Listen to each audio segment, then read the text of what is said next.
আমার কোনো কিছু বলার অনুমতি নেই। উপদেষ্টা পদ থেকে নির্বাচন করা উচিত না। ফার্দার কোনো ইনফরমেশন দেওয়ার। আসন্ন জাতীয় সংসদ নির্বাচনকে ঘিরে নানা জল্পনা কল্পনা চলছে দেশের রাজনৈতিক অঙ্গনে। আর এও শোনা যাচ্ছিল অন্তর্বর্তী সরকারের উপদেষ্টা মণ্ডলে পরিবর্তন আসতে চলেছে।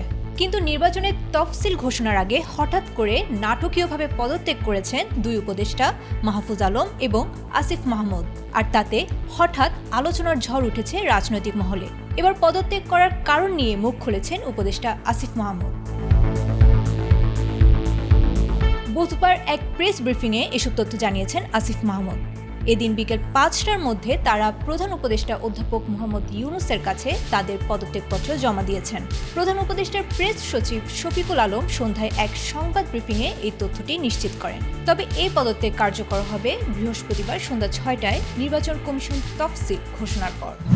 ধোঁয়াশা রাখছি না, এ বিষয়ে আসলে সত্যিকার অর্থেই কোনো সিদ্ধান্ত হয়নি এখনো। তবে কি কারণে পদত্যাগ করছেন এই দুই উপদেষ্টা? অনেকেই ধারণা করছেন আসন্ন নির্বাচনের প্রস্তুতি নিতেই হয়তোবা এই পদক্ষেপ নিয়েছেন তারা।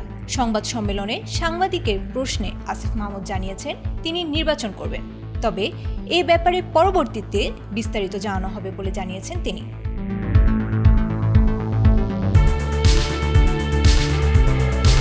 তবে বিভিন্ন সূত্রে জানা গেছে আসিফ মাহমুদ ঢাকা থেকে ভোট করবেন। তিনি গত ৯ নভেম্বর ভোটার এলাকা পরিবর্তন করে ধানমন্ডিতে ভোটার হওয়ার আবেদন করেছেন। এরপর ঢাকা ১০ আসন থেকে নির্বাচন করতে পারেন বলেও আলোচনা ছড়িয়ে পড়েছে। এমনকি বিএনপির সঙ্গে সমঝোতা বা দলটি থেকে আসিফ মাহমুদ ভোট করতে চান বলেও খবর ছড়িয়ে পড়ে। এটা ধরে নেওয়া ঠিক হবে না যে আমি সেই দলেই যুক্ত হব বা অংশগ্রহণ করব। গত ৪ ডিসেম্বর বিএনপি দ্বিতীয় দফায় যে ৩৬টি আসনের দলীয় প্রার্থী ঘোষণা করে তাতে ঢাকা ১০ আসনও রয়েছে। এমন অবস্থায় আসিফ মাহমুদ স্বতন্ত্র নাকি কোনো দল থেকে ভোট করবেন তার রাজনৈতিক ঠিকানা কি হবে সেটা এখনো পরিষ্কার নয়। পদত্যাগের বিষয়ে করা প্রশ্নে আসিফ মাহমুদ বলেন এ বিষয়ে তার কোনো কিছু বলার অনুমতি নেই, এ বিষয়ে পরবর্তীতে জানানো হবে। আমার কোনো কিছু বলার অনুমতি নেই, এটা মাননীয় প্রধান উপদেষ্টা দপ্তর থেকে আপনাদেরকে জানিয়ে দেওয়া হবে।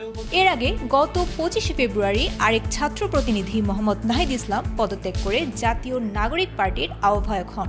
বর্তমানে অন্তর্বর্তীকালীন সরকারের প্রধান উপদেষ্টা সহ উপদেষ্টা পরিষদের সদস্য সংখ্যা দাঁড়িয়েছে ২১ জনে। Desk report, ATN Bangla.